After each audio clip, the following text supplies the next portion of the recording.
களங்கிடும் மகனே வருவாயா, இயேசு அழைக்கின்றார். கண்ணீர் துடைப்பார், மார்போடு சேர்ப்பார், மாறாது அன்பு நம் இயேசு. கண்ணீர் துடைப்பார், மார்போடு சேர்ப்பார், மாறாது அன்பு நம் இயேசு. இயேசு கிறிஸ்துக்குள் பிரியமானவர்களே, அருமை ஆண்டவர் இயேசு கிறிஸ்துவின் பரிசுத்தமுள்ள திருப்பெயரிலே நல்வாழ்த்துக்கள். இந்த விடுதலை நிகழ்ச்சி வழியாக நாம் ஆண்டவருடைய வார்த்தையை கேட்கவும் நம் வாழ்வாக்கிக் கொள்ளவும் கடந்து வருவோம். அவருடைய வார்த்தை நமக்கு விடுதலை, ஆசீர் அனைத்தும். மரியாள் ஆண்டவருடைய பாத்திலே அமர்ந்து வார்த்தை கேட்கிறது பொழுது அவர் சொன்னார், மார்த்தா மார்த்தா, நீ பல காரியங்களை குறித்து கவலைப்பட்டு கொண்டிருக்கிறாய். மரியாளோ நல்ல பங்கை தெரிந்து கொண்டாள். மரியாளை போல அமர்ந்து கொண்டிருக்கிற நாம் கடந்து வருவோம் வார்த்தை கேட்க. அன்பின் ஆண்டவரே, இந்த மாலை வேலைக்காக நன்றி செலுத்துகிறோம். எங்களோடு கூட பேச வேண்டும், எங்களுக்கு ஒரு விடுதலை நேரமாக அமைய வேண்டும் என்று அமைத்து நடப்பித்து வருகிறீரே, நன்றி செலுத்துகிறோம். இப்பொழுதும் ஆண்டவரே பேசும். மரியாளை போல நம்முடைய பாதப்படியிலே அமர்ந்து நம்முடைய வார்த்தைகளை கேட்க அவளோடு கூட காத்துக்கொண்டிருக்கிறோம். ஆண்டவரே பேசும், நம்முடைய பிள்ளைகள் நாங்கள் கேட்கிறோம். ஆமேன், ஆமேன். பிரியமானவர்களே, பரிசுத்தராய் இருங்கள் என்கின்ற ஒரு செய்திக்குள்ளாக, தலைப்புக்குள்ளாக செய்தியை நாம் கேட்டுக்கொண்டிருக்கிறோம். நாம் பரிசுத்தராய் இருக்கப்பட வேண்டும் என்று அவர் விரும்புகிறார். அவர் விரும்புவதனாலே பாவ உலகிலே வாழ்ந்து கொண்டிருக்கிற நாம் கண்ணீரும் கவலையும் துக்கமும் வேதனையும் பிரச்சனை நிறைந்தவர்களாகவே வாழ்ந்து கொண்டிருக்கிறோம்.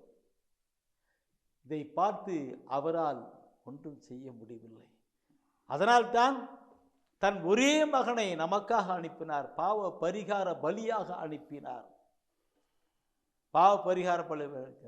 அந்த பாவ பரிகார பலி செய்கிறது அவருடைய இரத்தத்தினாலே நம்மை கழுவி நம்மை தூய்மைப்படுத்துகிறதா இருக்கிறது. இயேசு கிறிஸ்துவினுடைய பரிசுத்தம் நம்மை பரிசுத்தப்படுத்துகிறது என்பதை குறித்து நேற்றைய தினத்திலே கொஞ்சம் சுருக்கமாய் நாம் பார்த்தோம். அதிலே நேற்று நாம் பார்க்கிற பொழுது, பிரியமானவர்களே, நம்முடைய பாவங்களெல்லாம் சுமர்ந்து அவர் இரத்தத்தினாலே கழுவின்ற நிலையிலே நாம் பார்க்கிற பொழுது, நேற்றைய தினத்தை சகோதரர் பாடினார் பாடல், இரத்தத்தினாலே என்னை கழுவும் கழுவும் கழுவும் என்று. உண்மையிலே அந்த நேரத்திலே நானும் கண்ணீர் விட்டு கழுத்தி கொண்டு இருந்தேன். நம்முடைய பாவத்தையெல்லாம் ஏற்று மனம் வருந்தி நாம் பாவத்தை அறிக்கையிட்டு கடந்து வருகிற பொழுது அவர் நம் பாவங்களை மன்னிக்கிறவராக இருக்கிறார். பாவத்தை ஏற்றுக்கொள்ளுகிற பொழுது அவர் பாவத்தை மன்னிக்கிறவராக இருக்கிறார். ஆண்டவரே, நான் பாவம் செய்து விட்டேன், மன்னிங்கன்னு சொல்லுகிற பொழுது நேற்று தினத்திலே திருவெளிப்பாட்டில் 7ஆம் அதிகாரம் 14வது வசனத்தை நீ பார்த்தீங்களாவா? அந்த 16வது வசனத்தினுடைய கருத்துக்களை நீ பார்க்கும்போது 14வது வசனத்தை படித்தீங்க இல்லைங்களா? ஆட்டுக்குட்டி இரத்தத்தினாலே தங்களுடைய ஆடைகளை வெண்மையாக்கி, ஆடைகளை இது இல்லை, இதயம் என்கிற ஆடையை துவைத்து வெண்மையாக்கி கொண்டவர்கள் பேறு பெற்றவர்கள். ஏன்னா பாவத்தின் காரியங்கள் எல்லாம் இதயத்தில் தான் தோன்றுதுன்னு ஏற்கனவே நான் செய்தி கொண்டிருக்கிறேன். மனிதன் இதயமானது பாவத்தை உண்டு பண்ணுகிறதாக செயல்படுகிறதா இருக்கிறது. எத்தியோப்பியன் தன் நிறத்தை மாற்ற முடியுமா? அதே போல பாவ வாழ்க்கை வாழ்கிறவன் பரிசுத்தமான நிலை வர முடியுமா? முடியாது. கல்லான இதயம் படைத்தவர்கள் மாற முடியுமா? மாற முடியாது இல்லைங்களா? அதெல்லாம் ஏற்கனவே நான் ஒரு செய்தியில கொடுத்திருக்கிறேன் இதயத்தை குறித்து. இந்த செய்தியெல்லாம் கேட்கணும்னாக்க யூடியூப்பில் வாய்ஸ் ஆஃப் காட்ன்றதில் போட்டு பார்த்தீங்கன்னாக்க எல்லா செய்தியும் கொடுத்துருக்கிறேன். சிலர் பார்க்குறாங்க, பார்த்து அனுபவித்து, சில அருத்தந்தர்களெல்லாம் பார்த்து சொல்லி கொண்டு வரார்கள். நான் பார்க்கணும், ஆட்டுக்குட்டி இரத்தத்தினாலே இந்த இதயம் என்கிற ஆடையை துவைத்து வெண்மையாக்கி கொண்டவர்கள் பேறு பெற்றவர்கள். தூய உள்ளத்தோர் பேறு பெற்றவர், தூய உள்ளத்தோர் பேறு பெற்றவர், அவர் கடவுளை காண்பார்கள் என்று நாம் பார்ப்போம் அல்லவா?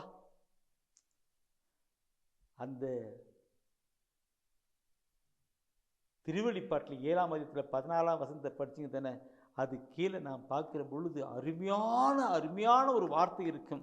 அதை நான் நேற்று தினத்திலே போது அதில் அவர் சொல்லப்பட்டிருக்கிற வார்த்தை, இதனால் தான் கடவுளது அரியணையின் முன் நின்று கொண்டு அவரது கோவிலில் அல்லும் பகலும் அவரை வழிபட்டு வருகிறார்கள். அரியணையில் விற்றிருப்பவர், அரியணையில் சிம்மாசனத்தை விற்றிருக்கிறவர் அவருடைய குடி கொண்டு அவர்களை பாதுகாக்கிறார். அந்த 15வது வசனத்தில் 16வது வசனம் அப்படி படிச்சுனாக்க அந்த கடைசி வீடு அவர்களை காக்கிறாருனாக்க தாக்காக வந்து கேட்டார். அவர்களை அங்கே எந்த விதமும் பிரச்சனை போராட்டம் தாக்காதுங்கிற கொண்டு வர்றார். அடுத்த 17 வசனத்தை பார்க்கும் பொழுது அந்த வசனம் வரிவன் அந்த கடைசி வார்த்தை சொல்லப்பட்டிருக்கும், கடவுள் அவர்களின் கண்ணீரை அனைத்தையும் துடைத்து விடுவார். கண்ணீர் அனைத்தையும் துடைத்து விடுவார். எனவே அன்பானவர்களே, இந்த கண்ணீர் அனைத்தையும் இன்னைக்கு அருந்து புலம்பிட்டு இருக்காங்க. அது காரணம் பாவம் தான். அந்த பாவத்தை எல்லாம் அறிக்கை செய்து ஒப்படைக்கும் பொழுது ஆண்டவர் கண்ணீர் அனைத்தையும் துடைத்து விடுவார். கண்ணீர் அனைத்தையும் துடைத்து விடுவார். கலங்காதே மகனே, திகையாதே மகளே, கண்மணியாம் கிறிஸ்து கைவிடவே மாட்டார். உன் கண்ணீரை காண்கின்றார், உன் காதலை. எத்தனை கருத்துக்கள் சொல்லிக்கொண்டே போகலாம். நீங்க அடுத்தபடியா நான் பார்க்கிற பொழுது இயேசு கிறிஸ்துவின் பரிசுத்த இரத்தத்தினாலே பாவமெல்லாம் கழுவப்படுகின்ற இந்த நிலையை பார்க்கும் பொழுது நான் உள்ளத்தில் ஆழத்தில் நான் சொல்லுகிறேன், இறைவசன வார்த்தை தான் நம்மை நிலை காட்டி கொடுக்கிறது, நம்மை உணர்த்துகிறது. அதுதான் நேற்று பார்க்கும் பொழுது உண்மை அறிந்தவர்களாக இருந்தீங்க. அப்போ பாவம் நடக்கும். பைபிளை படிக்கிற பொழுது ஐயோ ஆண்டவருக்கு விரோதமாக பாவம் பண்ணிட்டேன்னு அப்போதான் உணர முடியும். அதை பாவ அறிக்கை செய்து ஆட்டுக்குற்றத்தினாலே கழுவி நம்மை தீமையாக்கி கொள்ள முடியும். அந்த விவிலியத்தை பற்றி நான் சொல்லணும், நிறைய சொல்லணும். நானும் ஒரு காலத்தில் இந்த ஏதாவது அடிக்கடி சொல்லிட்டே இருக்கிறேன். என்ன இந்த பைபிள் படிக்கிற பொழுது தான் சிலுவை பாதையில் போகிற பொழுது கண்ணீர் விட்டு அழுதேன். இப்பொழுது அழுகிறேன். நம்முடைய பாவத்தை எல்லாம் அவருடைய சிலுவையில் எழுதப்பட்டிருக்கிறதாக நான் உணர்ந்தேன். என்னுடைய பாவத்தை எல்லாம் அவர் சிலுவிலே துங்கிற பொழுது அவருடைய இரத்தமானது என் பாவத்தெல்லாம் கடிவிது. இறை வார்த்தையால் பரிசுத்தம் என்கிற ஒரு கருத்தை நாம் பார்க்கணும். 2 தீமோத்தேயு 3ஆம் அதிகாரம் 16வது வசனத்தை எடுத்து படிங்க. அப்போ சொல்லப்பட்டிருக்கிற வார்த்தையை பார்க்கணும். மறைநூல் அனைத்தும் கடவுளின் தூண்டுதல் பெற்றுள்ளது. அது கற்பிப்பதற்கும், கண்டிப்பதற்கும், சீராக்குவதற்கும், நேர்மையாக வாழ பயிற்றுவிப்பதற்கும் பயனுள்ளது. என்ன சொல்லுகிறது? மறைநூல் அனைத்தும் கடவுளுடைய தூய ஆவியால் ஏவப்பட்டு எழுதப்பட்ட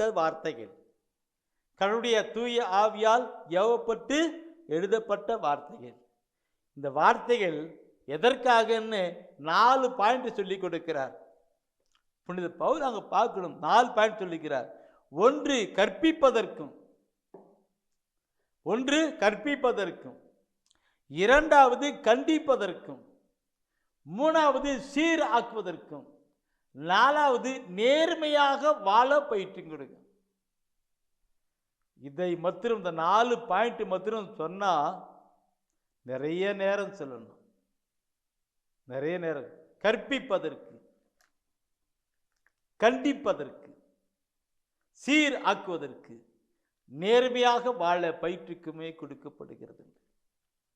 அப்ப பரிசுத்தமான ஒரு வாழ்க்கை வாழ்வதற்கு அம்சம் மறைநூல் படிக்கணும், கடந்து வரணும். அதுதான் நான் சொன்னேன். மறைநூல் கொடுக்கும். பைபிள் படிக்கிற பொழுது அது கற்பிக்கும். கற்பிக்கும். தெரியல சொல்லிக் கொடுக்கும். தெரியல சொல்லிக் கொடுக்கும். பிள்ளைங்களுக்கு தெரியல, அது சொல்லிக் கொடுக்கிற மாதிரி நமக்கு பிள்ளைங்க சொல்லிக் கொடுக்கும், கற்றுக் கொடுக்கும். கற்றுக்கிறதுக்கு பின்னாடி தப்பு பண்ணும்போது அப்பா சொல்லுவாங்க, நான் அன்னைக்கே சொல்லல, அம்மா சொல்லுவாங்க அன்னைக்கே சொல்லல. கற்றுக் கொடுத்ததுனால கண்டிக்கிறது, கற்றுக் கொடுத்ததுனால கண்டிக்கிறது. அன்னைக்கு கண்டிக்கிற பொழுதுக்கும் கண்டிக்கிறது. அடுத்தது சீர் ஆக்கும், அவனுக்கு சீராக இருக்கும்.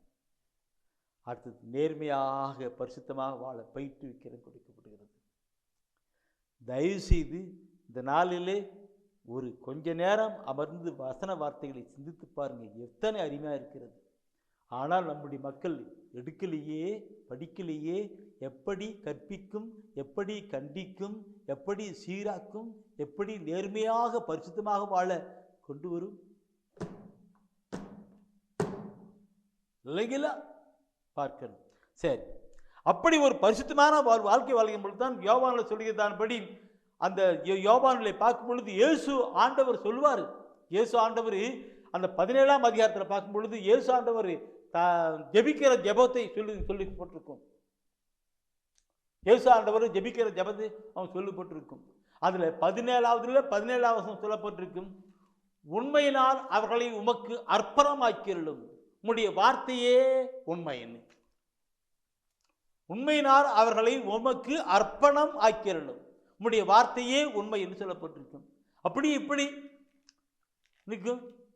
அவர்களை பரிசுத்தமாக்கி கொண்டு வருகிற வார்த்தை இறைவசன வார்த்தை. அந்த வார்த்தையே உண்மை. அந்த உண்மைத்தான் பரிசுத்தம். இயேசு ஆண்டவர் ஜெபம் என்ற ஜெபத்தாங்க சொல்லி கொடுக்கிறான். உண்மையில அவர்களை அர்ப்பணமாக்கி நம்முடைய வார்த்தையே உண்மை. எனவே அன்பானவர்களே, நாம் நம்முடைய சமூகத்திலே அந்த வசன வார்த்தைகளை பார்க்கணும், கொண்டு போகணும். கொண்டு போகிற பொழுது கடவுள் நம்மை ஆசீர்வதிக்கிறவராகவே ஆசீர்வதிக்கிறவராக இருக்கிறார். Price the Lord. Praise the Lord. சரி, இது நான் சொல்லுகிற அடுத்த ஒரு வசனத்தை தீமோத்தேயு 1-2 தீமோத்தேயு படிச்சீங்க தானே? அடுத்தது ஒரு தீமோத்தேயு கூட பண்ணுங்க. 1 தீமோத்தேயுல 4ஆம் அதிகாரத்தில் 5வது வசனத்தை நீ பார்த்தினாக்க அதில் அருமையான ஒரு கருத்தை சொல்லிருக்கிறது நான் பார்க்க முடியும். கடவுளின் வார்த்தையும் நமது மன்றாட்டும் அதை தூயதாக்கும். எந்த ஒரு அந்த மேல வசந்த எந்த ஒரு பொருளா இருக்கட்டும், எப்படிப்பட்டதா இருக்கட்டும், நீங்க அப்புறமா படிச்சீங்கன்னாக்க எல்லாம் சொல்லுவாங்க, எந்த ஒரு பொருளா இருக்கட்டும், இது ஒருனா இருக்கட்டும், அதெல்லாம் ஆண்டவருடைய வசனமும் ஜெபமும் அதை தூய்மையாக்குமா. அப்படின்னா என்ன? எப்படி எந்த ஒரு பொருளையும் இருக்கு, பக்தி என்ன பொருள் அதில் படித்தா உங்களுக்கு தெரியும். எந்த ஒரு நிலை இருந்தாலும் அதெல்லாம் தூய்மையாக்கும் இருக்கும். எப்படிப்பட்டதாக இருக்கும்? அப்படி என்றால் ஆண்டவர் எப்படிப்பட்ட நிலையில் இருந்தாலும் அதெல்லாம் தூய்மையாக்கிறவர் அவர்கள வாழ்ந்து கொண்டு வர முடிகிறது. எப்படிப்பட்ட நிலை இருந்தாலும் இவன் திறந்தவே மாட்டான்பா. வசன வார்த்தைகள் குத்தப்பட்டு திறந்த வைக்கும். வசன வார்த்தைகள் குத்தப்பட்டு திறந்து வைக்கும். நான் சொல்லுகிற பொழுது தூய ஆவியானவர் உணர்த்துகிறதுனாலே ஒரு சாட்சியத்தை கொண்டு வருகிறேன். பிரிய மாணவர்களே, ஒரு 20 வருடத்துக்கு முன்பாக அதாவது செம்மனேரியில் இந்த பாத்ரா படிக்கிறாங்க. செம்மனேரியில் அங்கே இருக்கிற பிரதர்ஸுங்களுக்கு செய்தி கொடுக்கும்படியாக நான் அழைக்கப்பட்டிருந்தேன். ஃபாதர் இப்போ எம்மாவுஸில் ஃபாதராக இருக்கிறார். ஃபாதர் பன்னீர்செல்வம் அவர் தான் அங்கே செம்மனேரி இருந்தார். அவர் கூப்பிட்டுருந்தார், சேலத்தில் கூப்பிட்டுருந்தார். நானும் அங்கே போயிட்டு செமினரியில் படிக்கிற அந்த ஸ்டூடெண்ட்டுங்களுக்கு, அந்த பிரதர்ஸுங்களுக்கு இறைச்செய்தி கொடுத்தேன். அந்த செய்தியை கேட்டுக்கொண்டிருக்கிற அவர்களிலே பார்க்கணும், பல நிலையிலே வாழ்ந்தவர்கள், பல நிலையில இருந்தவர்கள், பல சூழ்நிலை இருந்தவர்கள் இந்த இறைவசன வார்த்தையை கேட்டு, அந்த கொடுக்கப்பட்ட செய்தியை கேட்டு புல்ல மாற்றம் அடைந்தார்கள். புல்ல மாற்றம் அடைந்தார்கள். அந்த வசனத்தை விடுத்து மாற்றம் அடைந்தார்கள். அந்த வசனம் அவங்க சென்னை அப்பறமலைக்கு அதில் படித்தவ ஒரு அது படித்தவர் இப்போ வேலூரில் ஒரு ஃபாதராக இருக்கிறார். வேலூரில் ஒரு ஃபாதராக இருக்கிறார். அவர் வாழ்க்கையில் பெரிய நிலைகள்லாம் செஞ்சு கொண்டிருக்கிறார். அப்போது அங்கே இருக்கிற பங்கு மக்கள் அவங்க கேட்டிருக்கிறாங்க, ஃபாதர் எப்படி இது மாதிரிலாம் இருக்கு, இந்த மாதிரி இருக்கு. என் பெருமைக்காக இல்லை, அவர் மகிமைக்காக சொல்கிறேன். எப்படி இவ்வளவு பெரிய நிலை இருக்கீங்க? நான் ஃபாதரா படிக்கும் பிரதர் அங்கே செமினரியில் படிக்கிற பொழுது ஒரு சகோதரர் சொன்ன வார்த்தை, செய்தி கொடுத்த வார்த்தை என் உள்ளத்தை பற்றியது, என் உள்ளத்தை தொட்டது, என் வாழ்க்கையை மாற்றியது. இன்று செஞ்சு கொண்டிருக்கிறேன் சொல்லி அங்கே ஃபாதர் சொன்னாராம். மாதா டிவியில் செய்தி கொடுக்குறாரு அந்த பிரதர். அப்புறமேல அங்கே இருக்கிறவங்க உடனே எனக்கு ஃபோன் பண்ணி, பிரதர் இங்கே ஃபாதர் இப்படி சொன்னார், எல்லா துதிகன மகிமையும் அவருக்கு, எல்லா துதிகன மகிமையும் அவருக்கு. எந்த ஒரு மனிதனை மாற்றுகிறதான காரியங்கள், அது வாழ்க்கையை செம்மையாய் கொண்டு வருகிற காரியங்கள். அது உண்மையிலே நான் யார், எங்கே, எப்படி ஒன்றுமில்லை. அடிக்கடி சொல்வது திக்குவாய் என்று சொல்லுவேன். அந்த மோசே சொன்னாரே, நான் திக்குவாய் என்று சொன்னார். எரேமியா சொன்னார், நான் சின்ன பையன். ஏசாயா சொன்னார், நான் அசுத்த உதர படைத்தவன் சொன்னார். அப்படித்தான் இருந்தேன். ஆனாலும் இறைவசன வார்த்தை நம்மை தூய்மையாக்கி கொண்டு போகிறதா இருக்கிறது, கொண்டு போகிறதா இருக்கிறது. தினத்திலே கூட சொல்லிருப்பேன், உணர்ச்சி வசப்படுகிறேன், தூய ஆவியானவர் என்னை கண்ட்ரோல் படுத்தட்டும். திருப்பாடல் 119 எடுங்க. திருப்பாடல் 119 எடுத்து அதுல 105வது வசனத்தை எடுங்க. என் காலடிக்கு உம் வாக்கே விளக்கு, என் காலடிக்கு உம்முடைய வாக்கே விளக்கு, என் பாதைக்கு ஒளியும் அதுவே, என் பாதைக்கு ஒளியும் அதுவே. நான் ஏற்கனவே சொல்லியிருக்கிறேன், நாம் போகிற பாதையை காட்டுவது இறைவசன வார்த்தை, வெளிச்சம், தீபம். இதை படிக்கிற பொழுது, இறைவசன வார்த்தை படிக்கிற பொழுது நாம் எங்கே வீட்டிலே போய் கொண்டிருக்கிறோம் என்று தெரியும். அப்பொழுதுதான் மனம் திரும்புதல், மனம் திரும்புதல், அவர் பக்கம் மனம் திரும்புதல். இதை படிக்கலன்னா போய்கொண்டே இருக்க வேண்டியதுதான். இறைவசன வார்த்தையை கேட்கிற பொழுதுதான் மனம் திரும்புதல். அதனால்தான் இயேசு ஆண்டவர் மனம் திரும்பி நற்செய்தியை நம்புங்கள், விண் அரசு நெருங்கிவிட்டது என்று சொன்னார். மனம் திரும்பி நற்செய்தியை நம்புங்கள். எசேக்கியேலில் சொல்லப்பட்டிருக்கும், மனிதர் சாக வேண்டும் என்பது விருப்பம் அல்ல, அவர் வாழ்வு பெற வேண்டும், மனம் மாறி வாழ்வு பெற வேண்டும் என்றுதான் என்னுடைய விருப்பம் என்று எசேக்கியேலில் சொல்லியிருப்பார். எனவே என் அன்பானவர்களை நம்முடைய வாழ்க்கையில கொண்டு வந்து அந்த கருத்துக்களை நான் பார்க்கணும் போகிற பாதி என்று. எனவே நம்மை பரிசுத்தப்படுத்துவது, பாவத்திலிருந்து பரிசுத்தை கொண்டு வருவது இறைவசன வார்த்தை. இறைவசன வார்த்தை அந்த வெளிச்சம் தீபம் என்று சொல்லப்பட்டிருக்கவா, இந்த வெளிச்சம் தீபம் என்று சொல்லப்பட்டிருக்கவா, அது எத்தனை அருமையான கருத்தாக இருக்கிறது. அதை குறித்து நாம் சிந்தித்தோம் என்றால் மணிக்கணக்காக சிந்திக்கணும். நீதிமொழி புத்தகம் எடுங்க. நீதிமொழி புத்தகத்தில் 6ஆம் அதிகாரத்தில் 23வது வசனத்தை நீ பார்ப்பீனாக்க, முன்ன சொல்லப்பட்டிருக்கிற வார்த்தைக்கு இது ஜாயிண்டிங், பிணைப்பான ஒரு வார்த்தையா இருக்கும். நீதிமொழி புத்தகம் 6:23. கட்டளை என்பது ஒரு விளக்கு, அறிவுரை என்பது ஒளி, கண்டித்தலும் தண்டித்தலும் நல்வாழ்வுக்கு வழி. இல்லையா? நல்வாழ்வுக்கு வழி. அப்படிதான் படிக்கிறார் பிரதர், இல்லைங்களா? இது ஏற்கனவே நாம் படித்தோம் அல்லவா? தீமோத்தேயுவில் சொல்லப்பட்டோம்ல, கற்பிப்பதற்கும் கண்டிப்பதற்கும் சீராக்குவதற்கும் நேர்மையாக வாழ பயிற்றுக்குமே கொடுக்கப்பட்டிருங்க. அந்த கருத்து என்னக்கா, இங்க அவரு நீதிமொழியில புத்தகத்தில் பார்க்கும்போது கட்டளை என்பது ஒரு விளக்கு, அது ஒரு ஒளி கொடுக்கிற காரியங்களாக இருக்கிறது. அது நம்ம கற்பிக்கிறதாக, கண்டிக்கிறதாக, சீராக்கிறதாக, நல்வாழ்வுக்கு வழிகாட்டுவதாக இருக்கிறது. நல்வாழ்வுக்கு அப்படின்னு என்ன அர்த்தம்? ஆண்டவரிடம் போவதற்கு, ஆண்டவரிடம் ஆசீர்வாதத்தை பெற்றுக்கொள்வதற்கு வழியாக அமைவது இறைவசன வார்த்தை.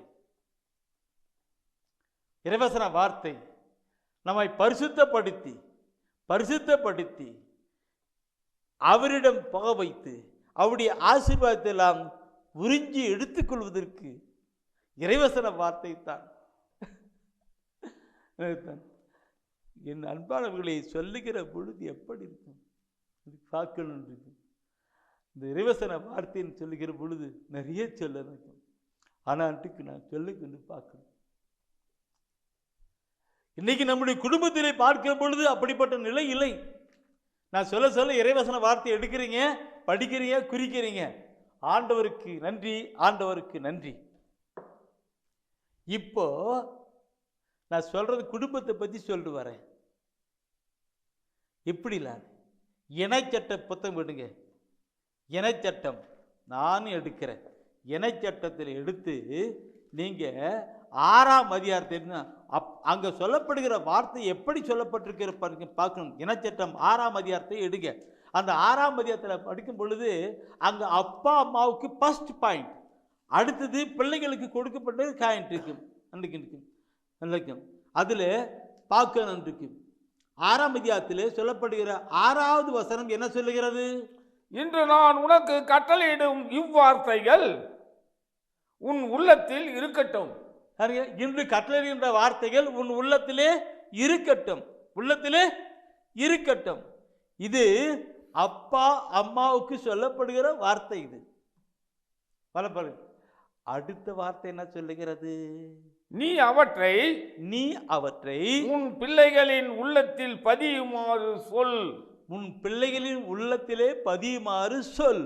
உன் வீட்டில் இருக்கும் போதும், உன் வழி பயணத்தின் போதும், நீ படுக்கும் போதும், வரும்போதும், எழும்போதும் அவற்றை பற்றி பேசு.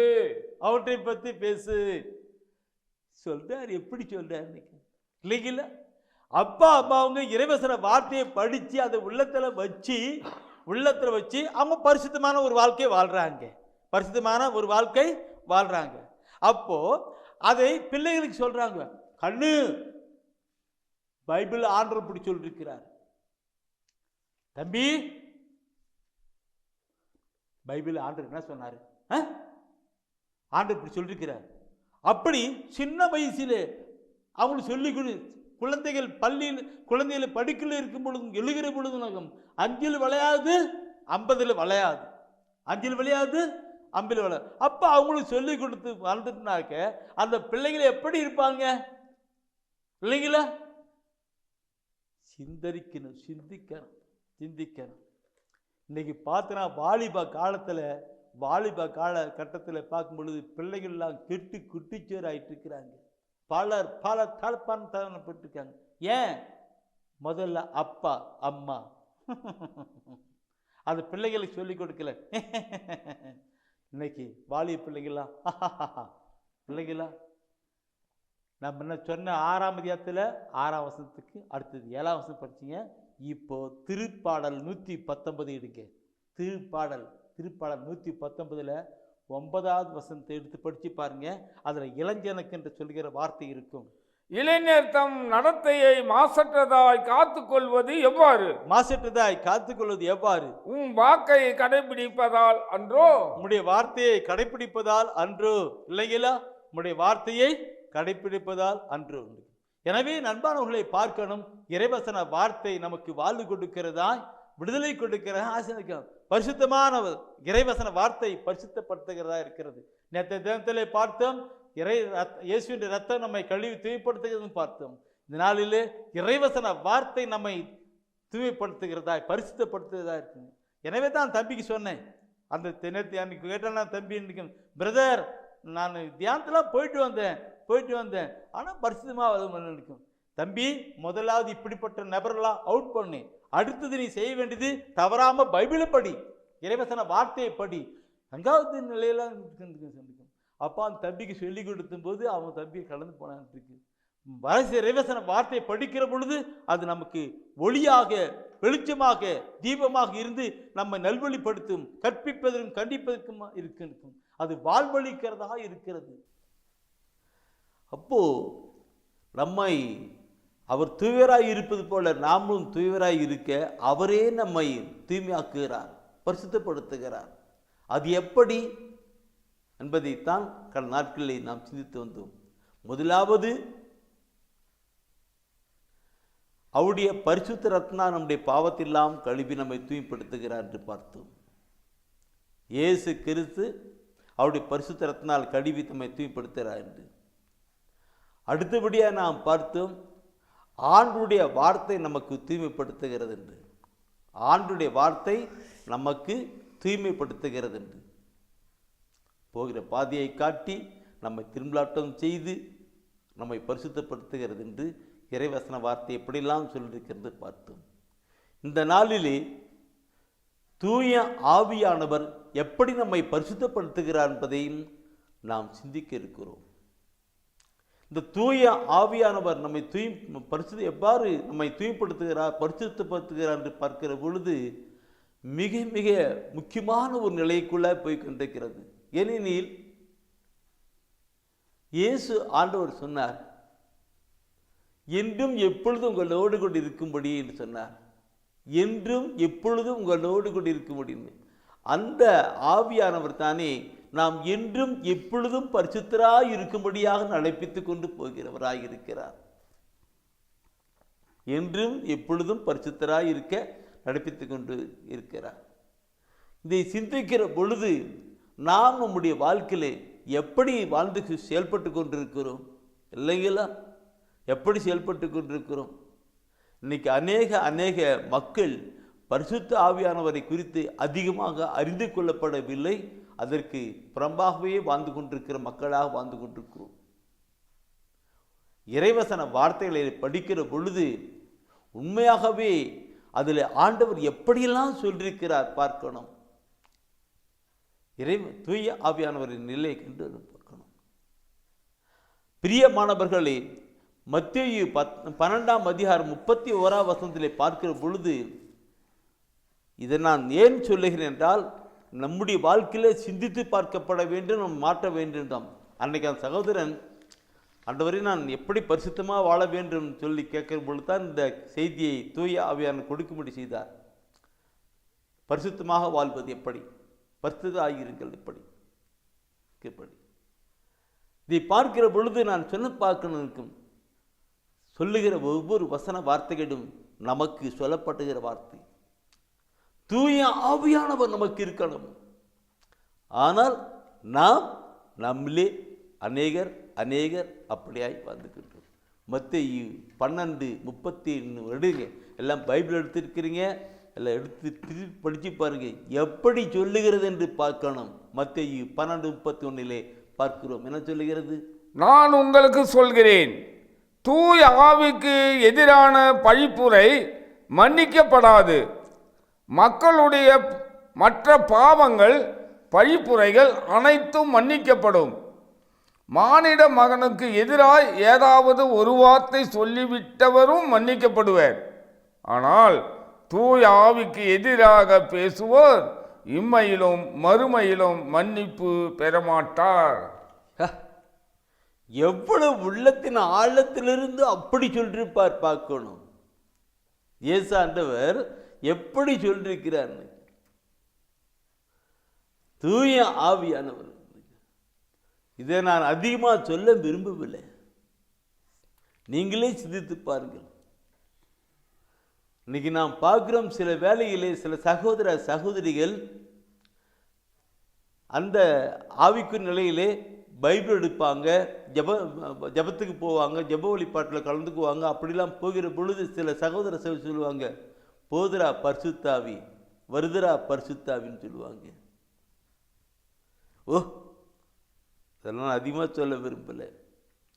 பரிசுத்த ஆவியானவருக்கு எதிராக நான் சொல்லக்கூடாது. அவர்கள் ஒருவேளை அந்த நிலையில் இருந்து கொண்டு தவறாக இருக்கிற பொழுது அது அவர்களுக்கு குற்றம். ஆனால் அவர்கள் உண்மையாகவே பரிசுத்தமான ஒரு நிலையிலே கடந்து போய் கொண்டிருக்கிற பொழுது, அப்படி சொல்லுகிற பொழுது யாரை சொல்லுதா இருக்கும்? இல்லையா? ஆக்கணும். சரி, இதை விடுங்க. இந்த பரிசுத்த ஆவியானவரை குறித்து சொல்லுகிற பொழுது அந்த இயேசு ஆண்டவர் அப்படி சொன்னார். இயேசு ஆண்டவர் சொன்னார், அதையே தேவான் சொல்லுகிறார். திருத்துதர் பணி எடுத்து 7ஆம் அதிகாரத்தில் 51வது வசனத்தை படிப்பீர்களானால் அதிலே தேவான் மிக உள்ளம் புட்டிக்கப்பட்டவராக அங்கே சொல்லுகிற வார்த்தையை பார்க்கணும். 7ஆம் அதிகாரம் 51 பார்த்து சொல்லுகிறோம். திமிர் பிடித்தவர்களே, இறை வார்த்தையை கேட்க மறுக்கும் செவியும் ஏற்க மறுக்கும் உள்ளமும் கொண்டவர்களே, உங்களுடைய மூதாதையரைப் போல நீங்களும் தூய ஆவியாரை எப்போதும் எதிர்க்கிறீர்கள். என்ன தெளிய சொல்லுகிறார் பாருங்கள். என்ன அழுத்தமா சொல்ல, திமிர் பிடித்தவர்களே என்று சொல்றார். திமிர் பிடித்தவர்களே என்று சொல்லுகிறார். இறை வார்த்தையை கேட்க மறுக்கும் செவியும் ஏற்க மறுக்கும் உள்ளமும் கொண்டவர்களே, நீங்கள் தூய ஆவியானவரை, பரிசுத்த ஆவியானவர் எப்பொழுதும் எதிர்க்கணும். அப்போ இறைவசன வார்த்தையை கேட்கவும் ஏற்கவும் மறுக்கிற பொழுது தூய ஆவியானவரை எதிர்க்கிறவர்களாக இருக்கிறோம், இல்லையா? இறைவசன வார்த்தையை கேட்கவும் ஏற்க மறுக்கும் உள்ளம் கொண்டவர்கள் பரிசுத்த ஆவியானவர் இருக்கிறார் என்று தேவான் மிக அழுத்தமாக உணர்ச்சி வளர்ச்சப்பட்டு அவர் சொல்லுகிறார். சிந்திக்கணும் பிரியமானவர்களே. பரிசுத்த ஆவியானவர் தானே நமக்குள்ளாய் இருந்து நடத்துகிற பொழுதுதான் அங்கே அதுக்கு தேவையானது இறைவசன வார்த்தை. இந்த இறைவசன வார்த்தை எல்லாம் தூய ஆவியால் ஏவப்பட்டு எழுதப்பட்டது. இதை நாம் படிக்கிற பொழுது, இறைவசன வார்த்தையை நாம் படிக்கிற பொழுது தூய ஆவியானவர் நம்மை நடத்துகிறவராய் இருக்கிறார். இறைவசன வார்த்தையை நாம் கேட்கிற பொழுது, கேட்டு அதை கொண்டு வருகிற பொழுது தூய ஆவியானவர் நம்மை நடத்துகிறவராய் இருக்கிறார். இப்படி கடந்து வருகிறது தான் உண்மையான ஒரு நிலை பார்க்கிறோம். சரி, நான் இந்த தூய ஆவிக்குள் கொண்டு போகிற நிலையை பார்க்கணும். பைபிள் எப்படிலாம் இறைவசன வார்த்தை சொல்லப்பட்டிருக்கின்றது. நான் பிரியமானவர்களே, ரோமர் புத்தகத்திலே 8ஆம் அதிகாரத்திலே பார்க்கிற பொழுது, எல்லாரும் பைபிள் எடுத்திருக்கிறீங்க, எல்லாம் எடுங்க. ரோமர் புத்தகம் 8ஆம் அதிகாரம், அதிலே அங்கே சொல்லப்படுகிற வார்த்தையை பார்க்கணும். என்ன நன்றிக்கும் 8ஆம் அதிகாரத்தை எடுத்து படிக்கிற பொழுது தூய ஆவி அருளும் வாழ்வு என்று தலைப்பு. தூய ஆவி அருளும் வாழ்வு என்று சொல்லப்பட்டிருக்கிறது. அந்த தூய ஆவி அருளுகின்ற வாழ்வுதான் தூய வாழ்வுக்குள் நடப்பிக்கிற வாழ்க்கை இருக்கிறது. 8ஆம் அதிகாரத்திலே அந்த அதிகாரம் முழுசுமா நீ படிச்சுனாக்க ரொம்ப குழப்பட்டிருக்கும். அதிலே 13வது வசனத்தை, 8ஆம் அதிகாரத்திலே 13வது வசனத்தை வாசித்து பாருங்கள். என்ன சொல்லப்பட்டிருக்கிறது? நீங்கள் ஊனியல்புக்கு ஏற்ப வாழ்ந்தால் சாகத்தான் போகிறீர்கள், ஆனால் தூயாவின் துணையால் உடலின் தீ செயல்களை சாகடித்தால் நீங்கள் வாழ்வீர்கள். என்ன ஊனியல்புக்கு எப்ப பாரு உலக போக்கிலே உலக வாழ்க்கையிலே நீங்கள் வாழ்ந்தால் வாழ்க்கையை கடந்து போய் சாகத்தான் போகிறீர்கள். மாறாக தூய ஆவியானவருடைய துணை கொண்டு நீங்கள் வாழ்ந்தால் நீங்கள் வாழ்வு பெறுவீர்கள் என்று. இந்த கருத்தை நான் பார்க்கிற பொழுது, எப்படி சொல்லப்பட்டிருக்கிற பார்க்கணும் இருக்கும். தூய ஆவியின் துணை கொண்டு நீங்கள் வாழ்ந்தால் நீங்கள் வாழ்வீர்கள். அந்த தூய ஆவியானது நம்ம பரிசுத்து நடத்துகிறவர். எனவே தான் கலாத்தியர் 5ஆம் அதிகாரத்திலே 16-17 வசனத்திலே சொல்லுகிற பொழுது, கலாத்தியர் 5ஆம் அதிகாரம் 16-17 வசனத்திலே அவர் சொல்லுகிற பொழுது அங்கே அவர் சொல்லுவார், எத்தனை கருத்துக்கள் பார்க்கணும். விவிலியத்தை நாம் படிக்கணும்.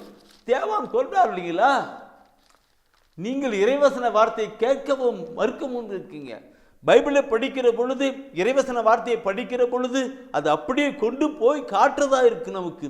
கலாத்தியர் 5ஆம் அதிகாரத்திலே 16 and 17 வசனத்தை வாசிக்கும் போது என்ன சொல்லுகிறது? எனவே நான் சொல்கிறேன், தூய ஆவியின் தூண்டுதலுக்கு ஏற்ப வாழுங்கள், அப்போது ஊனியல்பின் இச்சைகளை நிறைவேற்ற மாட்டீர்கள். ஊனியல்பின் இச்சைகளை நிறைவேற்ற மாட்டீர்கள். ஊனியல்பின் இச்சை தூய ஆவிக்கு முரணானது. தூய ஆவியின் விருப்பம் ஊனியல்புக்கு முரணானது. இவை ஒன்றுக்கொன்று எதிராய் உள்ளதால் நீங்கள் செய்ய விரும்புவதை உங்களால் செய்ய முடிவதில்லை.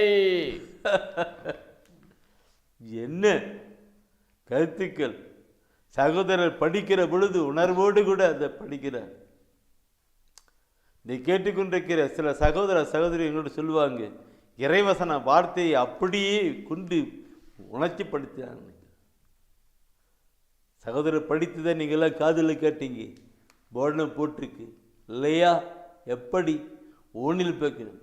இந்த கருத்தை நான் சொல்லுகிற பொழுது நிறைய சொல்லணும், ஆனால் கூட ஒரு சுருக்கமாக சொல்லுகிறேன். நீங்கள் குறித்து வச்சு அப்புறமால படித்து பாருங்க. குறித்து வச்சு அப்புறமால படித்து பாருங்க. என்ன சொல்லுகிறது? புனித பவுலடிகள் அந்த ஊனியல்பு இச்சைகளிலே வாழ்ந்து கொண்டிருந்த ஒரு மனிதன். அவர் பரிசுத்தமான நிலையில் இருக்கு. அந்த ஊனியல்பு இச்சைகளை அவர் சொல்றாரு, நீ குறித்து வச்சுக்கங்க. அந்த கலாத்தியரில் பார்த்தீங்கன்னா 5ஆம் அதிகாரத்தில் 16-17 வசனத்தில் அது அப்படியே பிட்டுட்டு போனாக்க 24வது வசனம் சொல்லப்பட்டிருக்கும். அந்த 24வது வசனம் இருக்கும். அந்த வார்த்தை என்ன சொல்லப்பட்டிருக்கிறது? என்னுடைய ஊனியல்பு இச்சைகளை நான் சிலுவிலே அறைந்து விட்டேன், அவரோடு கூட நான் சிலுவிலே அறைந்து விட்டேன் சொல்லுகிறார்.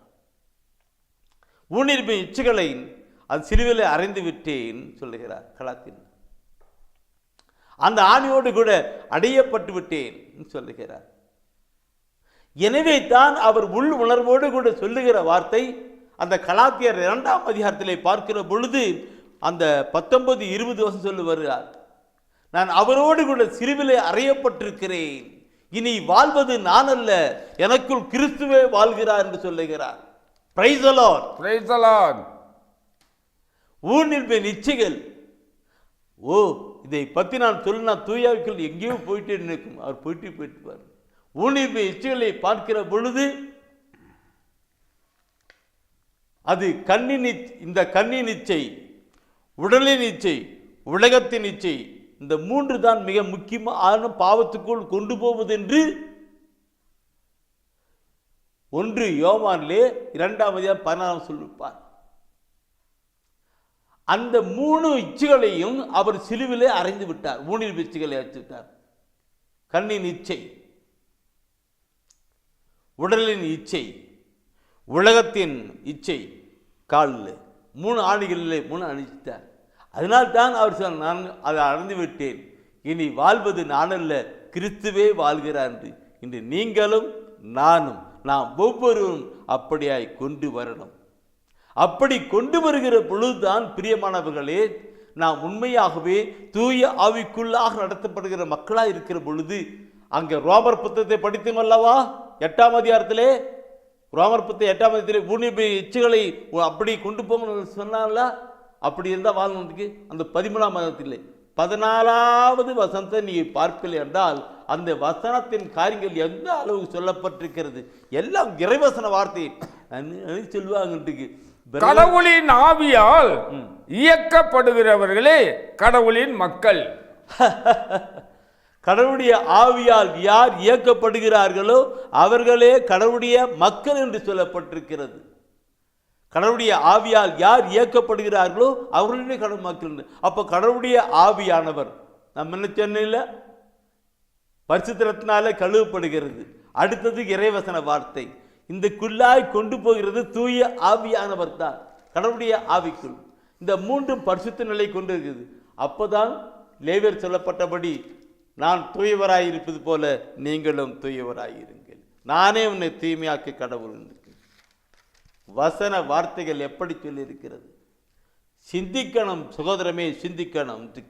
இப்படி நாம் வாழ்கிற விருதுக்கும் நாம் ஏதோ ஒரு நாள் பத்திரம் பரிசுத்தமாக இருக்கிறது அல்ல.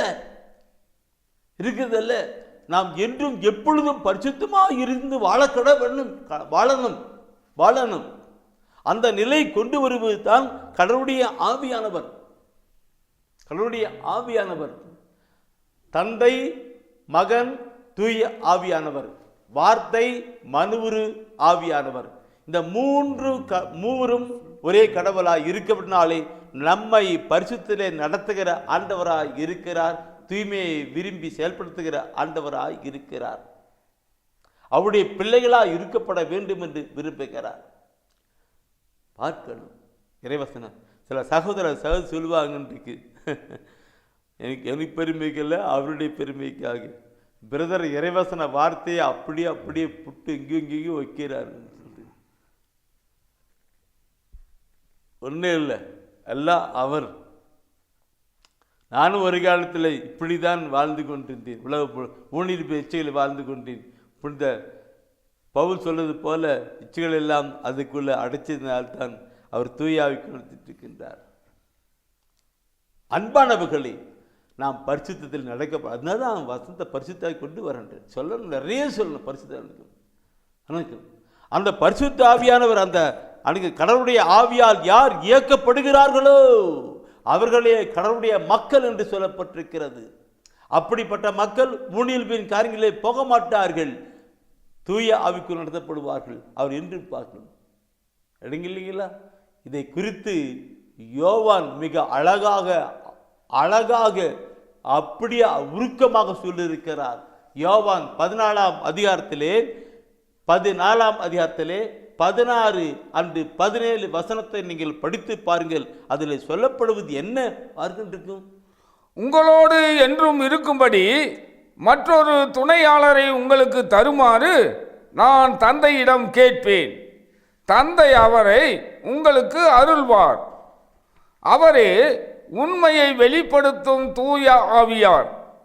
உலகம் அவரை ஏற்றுக்கொள்ள இயலாது, ஏனெனில் அது அவரை காண்பதும் இல்லை, அறிவதும் இல்லை.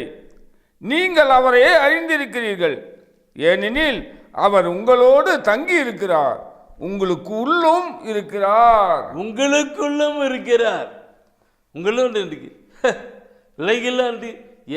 உலகம் பார்க்க முடியாது, அறிய முடியாது. ஆவியானவரை பார்க்க முடியுமா? பார்க்க முடியாது. காற்று ஆவி பார்க்க முடியுமா? முடியாது. ஆனால் அவர் உங்களோடு கூட உங்களுக்குள்ளாக இருந்து உங்களை அப்படியே வழிநடத்துவார் என்று. என்ன கருத்துக்களை சிந்தித்து பார்க்கணும், எப்படி இருக்குன்னு. என் அன்பானவர்களே, அவர் அந்த 17ஆம் வசனத்தின் கருத்துக்கள், அவர் உங்களோடு கூடவே இருந்து உங்களுக்குள்ளும் இருந்து அவர் நடத்துவார். அப்படி நடத்துகிற ஆண்டவருடைய இயல்புப்படி நடக்கிற பொழுதுதான் உண்மையாகவே நம்முடைய ஜெபங்கள் கேட்கப்படும்.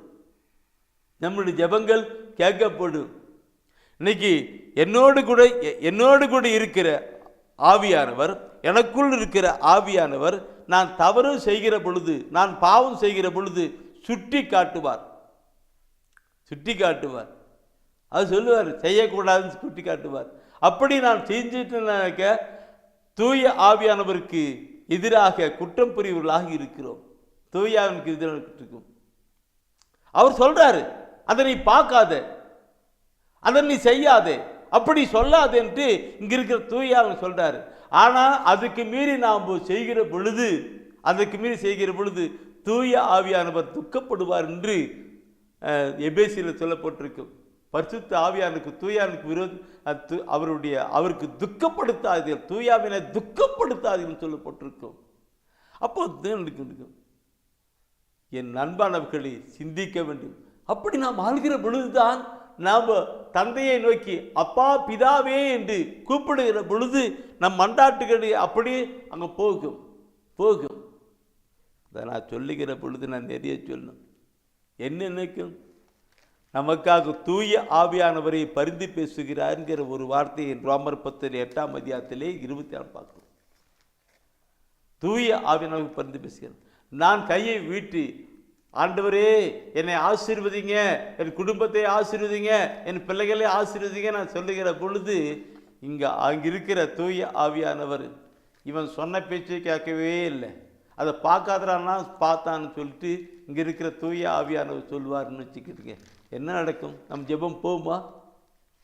கேட்கப்படுமா? அவரும் சொல்றாரு அங்கே பார்க்க நடக்குது, அது செய்யாதன்னு சொல்லு, பேசாதன்னு சொல்றாரு. ஆனால் அப்படி மீறி நாம் செய்கிற பொழுது இங்கே தூய ஆவியானவர் தானே நமக்காக பரிந்து பேசுகிறவர் அவர் இல்லையா? அவர் பரிந்து பேசுகிறார். அவர் சொல்லுவார், நினைக்கும் இவன் சொன்ன பேச்சு கேட்கறது இல்லை, இவன் தப்பாக நடக்கிறான். அப்போ நான் பாவ வாழ்க்கையில் வாழ்கிற பொழுது என்னுடைய ஜெபம் அவுட்டிங். அதுக்கு தூய ஆவியானவர் இங்கே சொல்லிக் கொடுக்கிறார். அன்பானவர்களே, இதெல்லாம் நாம் சிந்தித்து பார்க்கணும். நம்மளுடைய வாழ்க்கையில் சிந்திப்போம். ஏன் நம்முடைய ஜெபம் இருக்கு என்றும் எப்பொழுதும் உங்களோடு கூட இருக்கும்படி மற்றொரு துணையாளர்னு சொன்னார். அவர் கூட இருக்கிறார், அவர் நமக்குள்ள இருக்கிறார். நாம் தவறு செய்கிற பொழுது அதை செய்யாதே என்று காட்டுவார். அது செய்கிற பொழுது அவர் துக்கப்படுவார். அவர் துக்கப்படுவார்னு சொல்கிற வார்த்தை நீங்கள் பார்க்கணும், குறித்து வச்சு அப்புறம் படித்து பாருங்க. எபேசிய திருமுகத்தில் சொல்லுவார். எபேசிய திருமுகத்தில் அவர் சொல்லுவார் 4ஆம் அதிகாரத்தில் 30வது வசனம் சொல்லியிருப்பார். எபேசியரில் 4 பரிசுத்த ஆவியானவரை துக்கப்படுத்தாதீர்னு சொல்லுவார். அப்போது இங்கே நமக்காக அனுப்பப்பட்ட அந்த தூயன் என்று இருக்கிறவர் அவர் சொல்லுகிற பொழுது நாம் செய்யாத போது, அவர் மாறுபட்ட காரியம் செய்கிற பொழுது அவர் துக்கப்படுவார். அவர் துக்கப்படுவது நமக்காக அவர் பரிந்து பேச மாட்டார். நமக்கு பரிந்து பேச மாட்டார். ரசித்திக்கத்தான் சொன்னேன். எப்படி இன்னும் பிரியமாகலே நாம் பார்க்க நம்முடைய வாழ்க்கையில் இருக்கும் பரிசுத்தமான ஒரு வாழ்க்கை வாழ்வதற்கு நான் இங்கே துவைத்து வெண்மையான ஒரு ட்ரெஸ் போட்டு வந்திருக்கிறேன் இல்லைங்களா? இருக்கேன். இதில் ஏதாவது அழுக்காகிற மாதிரி நான் பார்த்துக்கிட்டோன்னா இருக்க முடியாது. எப்பவுமே நம்ம ட்ரெஸ் போடனாக்க என்ன பண்ணாக்கா அழுக்காகாத மட்டும் தான் தொடச்சி விட்டு ஊதிட்டு அப்புறமால தான் உட்காருவோம் இல்லைங்களா? நடவடிக்கை ஏன் மேலே போட்டிருக்கிற இந்த ட்ரெஸ், இந்த துணியானது அழுக்காக கூடாது தான் நாம் பார்த்துட்டு இருக்கோம். அப்படி நம்முடைய மேலே போட்டிருக்கிற துணியே அழுக்காக கூடாது நாம் பார்க்கிற பொழுது நாம் நம்முடைய வாழ்க்கை பார்க்கணும் இருக்கு. எதிர்பாராத விதத்தில் நாம் டீ குடிக்கிறோம் அல்ல காப்பி குடிக்கிறோம், கொஞ்சம் சிந்திடுச்சு, அங்கே அழுக்காயிடுச்சு, அப்படி விட்டுருமா? இல்லை. ஐயோ, எதிர்பாராத நிலையில் இதோ ஒரு அழுக்காயிடுச்சு, இது அழுக்கு பட்டுடுச்சு, அது விட்டுடுமா? உடனே அது துவைச்சி போட்டுருமில்ல. நம்முடைய கண்கள் அதை பார்க்கிறது, அதை தூய்மைப்படுத்துகிறது அல்லவா? அதே போல தான் நம்முடைய வாழ்க்கையிலும் தூய ஆவியானவர் சுட்டி காட்டி அதை ரிமூவ் பண்ணுறவராக இருக்கிறார். வசன வார்த்தைகளை பார்க்கணும். யோவான் நற்செய்தியிலே 16ஆம் அதிகாரத்திலே 8வது வசனத்தை பார்க்கிற பொழுது அதில் சொல்லப்படுற வார்த்தை எப்படி யோவான் 16ஆம் அதிகாரத்திலே 8வது வசனத்தை சொல்லப்படுகிற வார்த்தை எப்படிப்பட்ட வார்த்தையை பார்க்கணும் இருக்கு. அந்த பார்க்கணும். நாம் இந்த ட்ரெஸ்ஸு போட்டு வந்தேன், அழுக்காயிடுச்சு, ஒரு எதிர்பாராதமாக ஒரு அழுக்காயிடுச்சு, குற்றம் ஆகிப்போச்சுக்கும், அது அப்படி விடுவோமா? இல்லை, நான் பார்க்குறோம், அதை தொடக்கிறோம். அதே போல் பரிசுத்த ஆவியானவர் தானே நமக்கு காட்டி கொடுக்கிறவராக இருக்கிறார். யோவான் 16ஆம் அதிகாரம் 8வது வசனத்தை பார்க்கிற பொழுது அதில் அவர் சொல்லுகிற வார்த்தை, அவர் யாரு?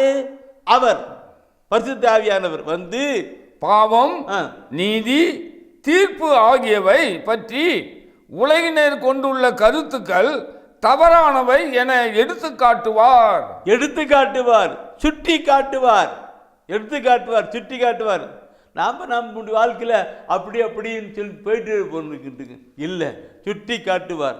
அப்போ நாம் சுட்டி காட்டுகிற பொழுது அதை ரிமூவ் பண்ணோம். நல்ல ஒரு பாவரிக்கை செய்து ஆட்டுக்குட்டி ரத்தத்தினாலே கழுவி நாம் சுத்தப்படுத்தணும்.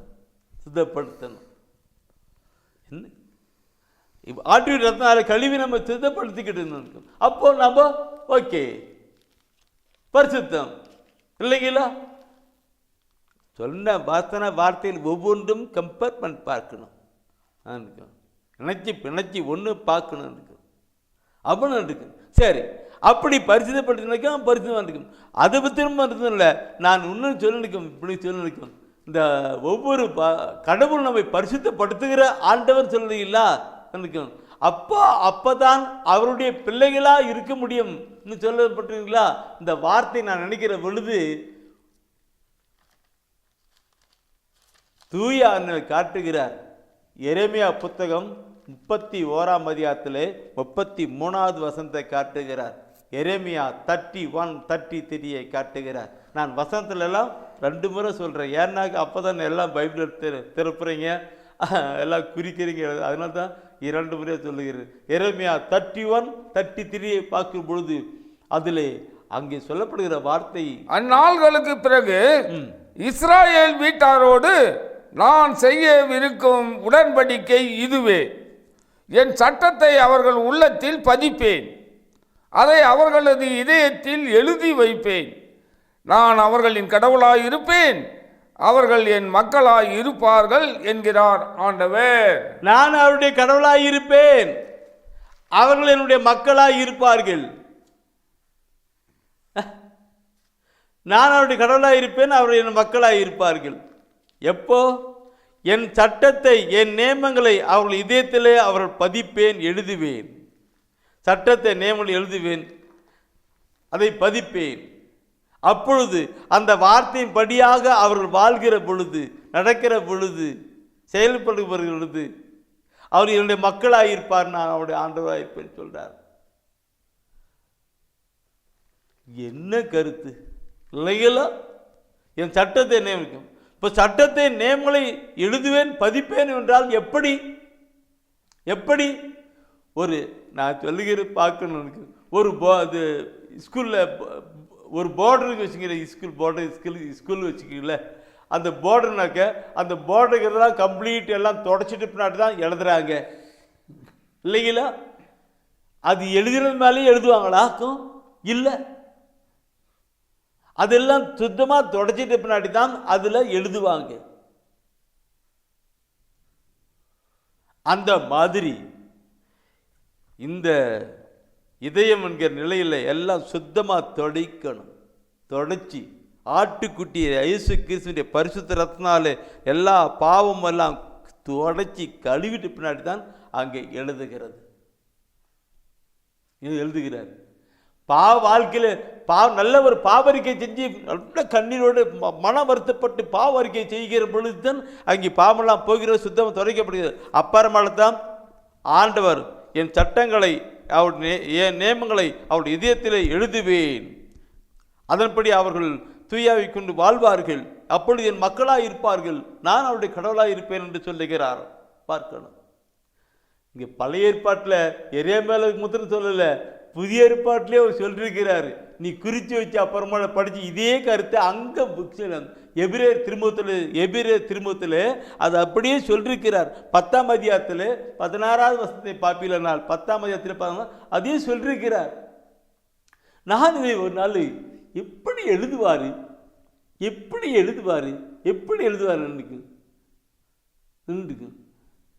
பிரியமானவர்களே, இன்னைக்கு நம்முடைய இதயத்தில் எழுதப்படணும். நான் ஆரம்பத்தில் பைபிளை படிக்கும்போது ஆண்டவரே தூயாவின் கொண்டு விளக்கம் கொடுக்க அப்படியே விளக்கணும், அப்படியே படித்து இந்த கடந்த 36 வருடமாக ஆண்டவருக்காக ஊழியம் பண்ணுகிற காரியங்கள் அவருடைய கிருபையினால் தான். இறைவசர வார்த்தை சொல்லு வந்து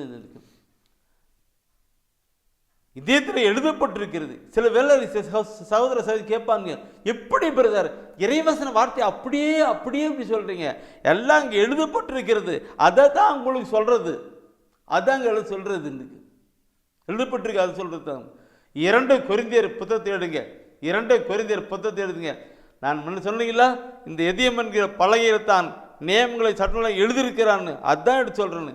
2 கொரிந்தியர் 3ஆம் அதிகாரத்திலே 3வது வசனத்தை நீங்க படித்து பாருங்க, புனித பவுலடிகள் அதில் எப்படி சொல்லுகிறார் என்று.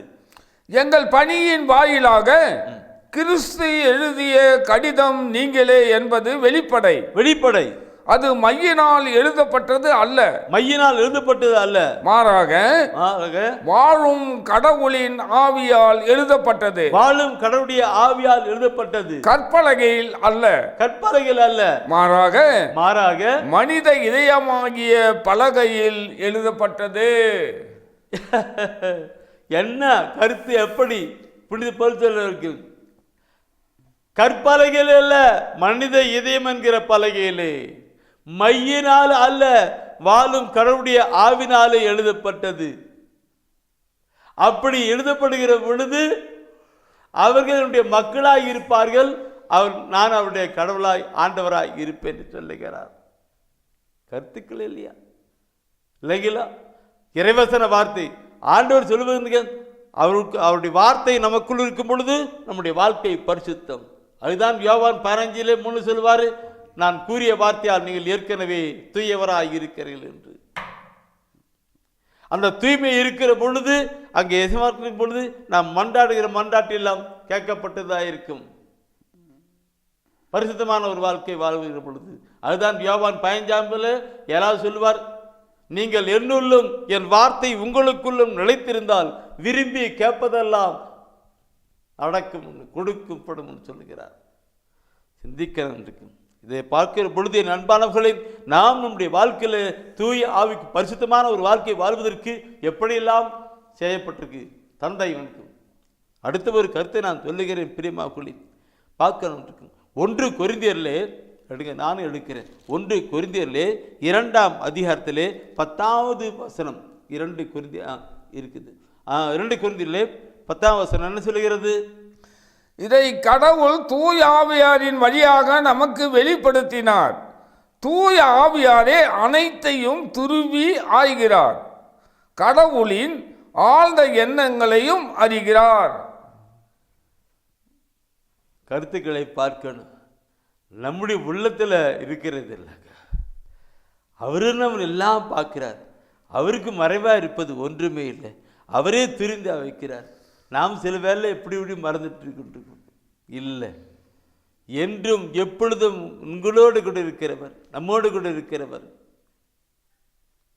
அதெல்லாம் சுற்றி காட்டி நம்மை பரிசுத்தத்திலே நடத்தி கொண்டவராக இருக்கிறார். பரிசுத்தை நடத்துகிறார். கற்பலகையிலே எழுதப்பட்டிருக்கிற வார்த்தை, இந்த இதயம் என்கிற பலகையிலே தூயாவில் எழுதப்பட்ட வார்த்தையின்படி அந்த நிலையிலே வார்த்தையிலே வார்த்தையிலே வார்த்தையிலே வார்த்தையிலே வார்த்தையிலே நடந்து போக அவர் செஞ்சு கொண்டிருக்கிறார். இப்படி வாழ்கிற பொழுதுதான், இப்படி நடக்கிற பொழுதுதான் நம்முடைய வாழ்க்கை நடந்துகிட்டு இருக்கும். நான் தெரிஞ்சிருக்கும். என் அன்பானவர்களே, இதை பற்றி நாம் எவ்வளவு கருத்து, எந்த கருத்தை எப்படிலாம் சொல்லணும் பார்க்கணும் என்று இருக்கும். நம்முடைய வாழ்க்கையில் பார்க்கணும் இருக்கும். நான் ஒரு சின்ன ஒரு சாட்சியத்தை நான் சொல்ல விரும்புகிறேன்.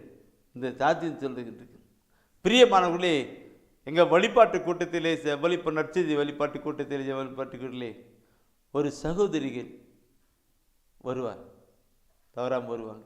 அவர்கள் அவ்வளோ படிப்பறிவு இல்லாதவர்கள். அவ்வளோ படிப்பறிவு இல்லாதவர்கள். அந்த காலத்தில் இதுவும் கொஞ்சம் படித்தவங்க தான், அவ்வளோ ஒன்றும் படிப்பறிவு இல்லாதவர்கள். ஆனால் இந்த இறைவசன வார்த்தை, அந்த வசனத்தெல்லாம் கேட்டு அவருடைய வாழ்க்கையை மாற்றி கொண்டு வந்துட்டாங்க. இன்னைக்கு நான் பெரும்பி சொல்லலை, அவர் மகிமைக்காக. இந்த இறைவசன வார்த்தையெல்லாம் கொஞ்சம் படித்தவங்க தான். இறைவசன வார்த்தையெல்லாம் அடிச்சுனாக்கா அவங்க சொல்லுவாங்க. யார்கிட்டனா சொல்லுகிற பொழுது அவங்க ஜப வழிபாட்டில், நற்செய்தி வழிபாட்டில் அந்த இது பண்ணுறோம். பைபிளில் ஆண்டவர் இப்படி சொல்லியிருக்கிறார், ஆண்டவர் இப்படி சொல்லியிருக்கிறார், பழைய ஏற்பாட்டில் இப்படி சொல்லியிருக்கிறார், யோவான் இப்படி சொல்லியிருக்கிறார், இப்படி சொல்லிப்பான். எல்லாருக்கும் ஆச்சரியம். என்ன அவ்வளோ படிப்பறிவு இல்லாதானே என்ன இப்படி சொல்கிறாருன்னு. இங்கே எழுதப்பட்டிருக்கிற வார்த்தை, இங்கே எழுதப்பட்டிருக்கிற வார்த்தை அவளை அப்படியே மனத்தில் அங்கே பதியப்பட்டிருக்குது, இருக்கப்பட்டிருக்கு. அதை அப்படியே சொல்லியிருப்பாங்க. இது மாத்திரம் அல்ல, நீங்கள் 1 கொரிந்தியரில் பார்க்கும் பொழுது அந்த 3ஆம் அதிகாரத்திலே, இந்த 3ஆம் அதிகாரத்திலே அந்த 1 கொரிந்தியர் 2ஆம் அதிகாரத்தில் பார்த்தீங்க தானே, அப்படி எடுத்துங்க. 3ஆம் அதிகாரம் எடுங்க. 3ஆம் அதிகாரத்தில் எடுங்க. 3ஆம் அதிகாரத்தில் 16 and 17 வசனத்தை நீ பார்ப்பீங்கன்னா அதில் அங்கே வார்த்தை எப்படி சொல்லப்பட்டிருக்கிறது, வார்த்தை எங்கே இருக்கிறதோ அங்கே 1 கொரிந்தியர் 13ஆம் அதிகாரத்தில் அந்த 3ஆம் அதிகாரத்தில் 16 and 17 வசனத்தை படித்து பாருங்க. அங்கே தூய ஆவியானது குறித்து அழகா அற்புதம் சொல்லப்பட்டிருக்கும். நீங்கள் கடவுளுடைய கோவில் என்றும் கடவுளுடைய கோயில் என்றும் கடவுளின் ஆவியார் உங்களில் குடியிருக்கிறார் என்றும் ஆவியார் குடியிருக்கிறார் என்றும் உங்களுக்கு தெரியாதா? உங்களுக்கு தெரியாதா? ஒருவர் கடவுளின் கோவிலை அழித்தால் கடவுள் அவரை அழித்து விடுவார். ஏனெனில் கடவுளின் கோவில் தூயது, நீங்களே அக்கோவில். இல்லைங்களா? பார்க்கணும் எப்படி சொல்லி இருக்கிறார் என்பதை அமைதியா உட்கார்ந்து கொஞ்ச நேரம் சிந்தித்து பாருங்க. சகோதரமே,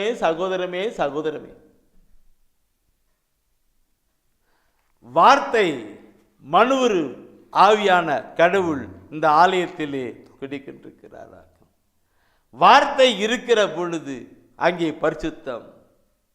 இல்லைங்களா? பரிசுத்தம். அங்கே பரிசுத்தம் இருக்கிற இடத்திலே ஆவியானவர் செயல்பட்டு கொண்டிருக்கிறார். மூவொரு கடவுள் இங்கே இருக்கிறார். அந்த மூவொரு கடவுள் இருக்கிற இடத்திலே அந்த சகோதரி சொன்னது எனக்கு என்ன சொல்ல முடியாது. அப்படி வந்து அந்த சகோதரி அப்படிதான் சொல்லுவாங்க. இப்படி அந்த அவருடைய வாழ்க்கை அந்த மாதிரி, அந்த வாழ்க்கையை அவருடைய அந்த பரிசுத்தமானவருக்கு இறைவசன வார்த்தை சொல்லி அப்படியே செஞ்சுக்கிட்டு இருக்கிறாங்க. இதனால அநேக சகோதரிகள் அவங்ககிட்ட வந்து பிரதர் சிஸ்டர் ஜெபம் பண்ணுங்க, எங்கள் குழந்தைக்காக ஜெபம் பண்ணுங்கன்னு கேட்குறாங்க. அந்த அம்மாவும் இந்த இறைவசன வார்த்தையை சொல்லி அப்படியே ஜெபம் பண்ணுவாங்க. அற்புதம் நடக்கும். எனவே நண்பானவர்களே, ரோமர் 8ஆம் அதிகாரத்தில் 26ஆம் வசனம் சொல்லப்பட்டிருக்கிற வார்த்தையை பார்க்கணும். என்ன சொல்லுகிறது? தூய ஆவியார் நமது வலுவற்ற நிலையில் நமக்கு துணை இருக்கிறார். ஏனெனில் எதற்காக எப்படி நாம் இறைவனிடம் வேண்டுவது என்று நமக்கு தெரியாது. தூய ஆவியார் தாமே சொல் வடிவம் பெற முடியாத நம்முடைய பெருமூச்சுகளின் வாயிலாய் நமக்காக பரிந்து பேசுகிறார். இது நான் ஏற்கனவே கொஞ்சம் சொல்லியிருக்கிறேன். அதிகமாக சொல்லி பார்க்கணும் இல்லைங்களா?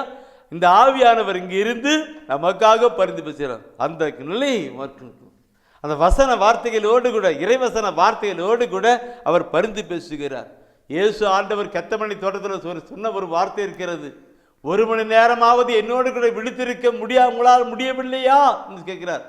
போறாரு, பார்க்கிறார், வராரு, பார்க்கிறார், தூங்கிட்டு இருக்கிறார். செலக்ஷன் சீடர்ஸ் தூங்கிடுறான்.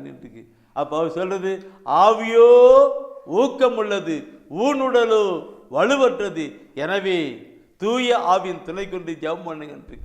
எனவே நண்பாளர்களே, நாம் தூய ஆவியின் துணை கொண்டு நாம் ஜெபிக்கிற பொழுது நம்முடைய வாழ்க்கை பரிசுத்தமான ஒரு வாழ்க்கையாக இருக்கும். ஆண்டவரை அனுபவித்து மகிழ்கிற வாழ்க்கையாக இருக்கும். எனவே நாம் ஒப்பு கொடுக்கலாம்.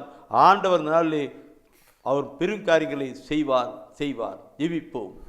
ஆவியே, பரிசுத்த ஆவியே,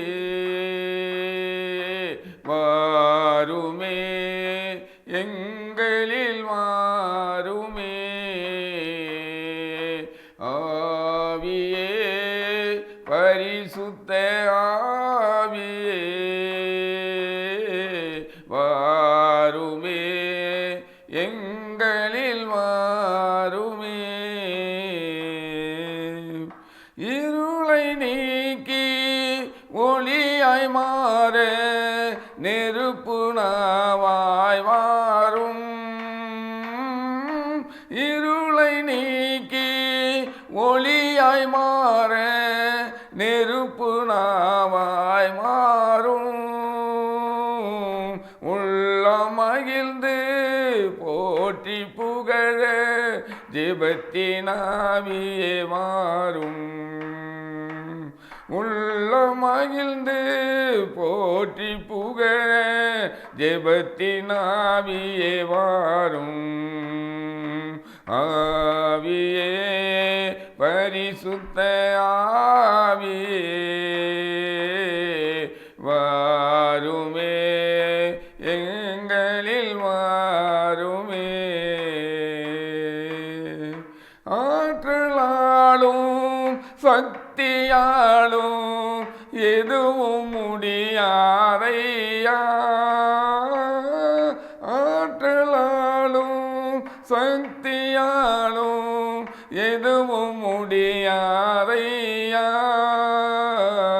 ஆவியின் திரு கொடைகளாலே எல்லாம் கூடுமே தேவா, ஆவியின் திரு கொடைகளாலே எல்லாம் கூடுமே தேவா.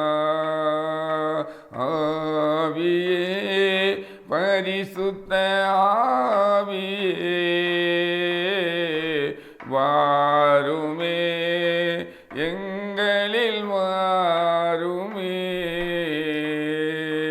ஆவியே பரிசுத்த ஆவியே வாருமே, எங்களில் வாருமே. ஆவியானவரே, உம்மை நன்றியோடு உம்மை துதிக்கிறோம், போற்றுகிறோம், ஆராதிக்கிறோம், உமக்கு நன்றி செலுத்துகிறோம். ஆண்டவரே, இதோ இந்த நாளிலே பரிசுத்தமாய் இருங்கள், தூய ஆவியிலே ஜெபியுங்கள் என்று சொன்ன ஆண்டவரே, இதோ உமது தூய ஆவியின் வல்லமையினால் எங்களை நிரப்புவீராக. உமது ஆவியின் வல்லமையினால் எங்கள் ஒவ்வொருவரையும் ஆற்றலையும் சக்தியும் கொண்டு வாழ கிருபை செய்வீராக. ஆண்டவரே, இதோ இந்த நாளிலே இந்த டிவி வழியாக, தொலைக்காட்சியின் வழியாக பார்த்து கொண்டு இருக்கிற ஒவ்வொரு மேலும் ஒரு தூய ஆவியின் வல்லமை ஆண்டவரே இறங்கட்டும். ஆண்டவரே, உம்முடைய இதே வார்த்தை இதயங்களை எழுதப்படட்டும். ஆண்டவரே, ஆண்டவரே இயேசுவே, உம்மை நன்றியோடு உம்மை துதிக்கிறோம். ஆவியானவரே, உம்மை துதிக்கிறோம். ஆண்டவரே, பரிசுத்தமாய் இருங்கள், நான் பரிசுத்தமாய் இருப்பது போல நீங்களும் பரிசுத்தமாய் இருங்கள், பரிசுத்தராய் இருங்கள் என்று சொன்ன அன்பு ஆண்டவரே, இதோ இந்த நாளிலே ஆண்டவரே எங்களை முழுவதும் ஒப்பு கொடுக்கிறோம். எங்களுடைய ஆவி, ஆன்மா, சரீரத்தை ஒப்பு கொடுக்கிறோம். ஆண்டவரே, ஆண்டவரே உமது தூய ஆவியின் வல்லமையினால் நிரப்புவீராக. அன்று திரு தூதர்களுக்கு உமது தூய ஆவியின் வல்லமையை கொடுத்து உலகெங்கும் சாட்சி உள்ள கருவியாக ஆண்டவரே பயன்படுத்தினீரே. இதோ எங்களை முழுவதும் அர்ப்பணிக்கிறோம். அதே ஆற்றலினால் நிரப்புவீராக. எங்கள் பலவீனங்களை மாற்றும் ஆண்டவரே. ஆண்டவரே, இந்த உலகிலே ஆண்டவரே வருகின்ற எல்லா சோதனைகளையும் எதிர்த்து நிற்கக்கூடிய ஆற்றலையும் சக்தியும் தாரும் ஆண்டவரே. ஆண்டவரே, உமது தூய ஆவியின் வல்லமையினால் நாங்கள் நிறைந்து ஜெபிக்கக்கூடிய ஆற்றலை தாரும் ஆண்டவரே. முதல் ஞானத்தினால் எங்கள் ஒவ்வொருவரையும் நிரப்புவீராக. இதோ இதை பார்த்து கொண்டிருக்கிற ஒவ்வொருவரையும் ஆசீர்வதியும். இதோ இறை வார்த்தைகள் எழுதப்படட்டும் ஆண்டவரே. பாவம் நன்றியோடு உம்மை துதிக்கிறோம், ஒப்பு கொடுக்கிறோம் ஆண்டவரே. ஆசீர்வதியும் ஆண்டவரே. உலகத்தில் உள்ள எல்லா மக்களும் இறை வார்த்தையின்படி நடக்கக்கூடிய மக்களாய் மாற்றும் ஆண்டவரே. தீய இச்சைகளில் இருந்தும் தூய உணர்ச்சிகளில் இருந்தும் விடுதலை தாரும் ஆண்டவரே. ஆவி ஆத்மாவிலே சரீரத்திலே ஆண்டவரே உமது விருப்பம் போல நடக்க பயன்படுத்த ஆண்டவரே அவர்கள் ஒவ்வொருவரையும் ஆற்றலை தரும்படியாய் ஜெபிக்கிறோம் ஆண்டவரே. ஒப்பு கொடுக்கிறேன். ஆசீர்வதியும், பலப்படுத்தும் ஆண்டவரே. இந்த விடுதலை செய்தி ஒவ்வொருவருக்கும் விடுதலை தருவதாய் இருக்கட்டும் ஆண்டவரே.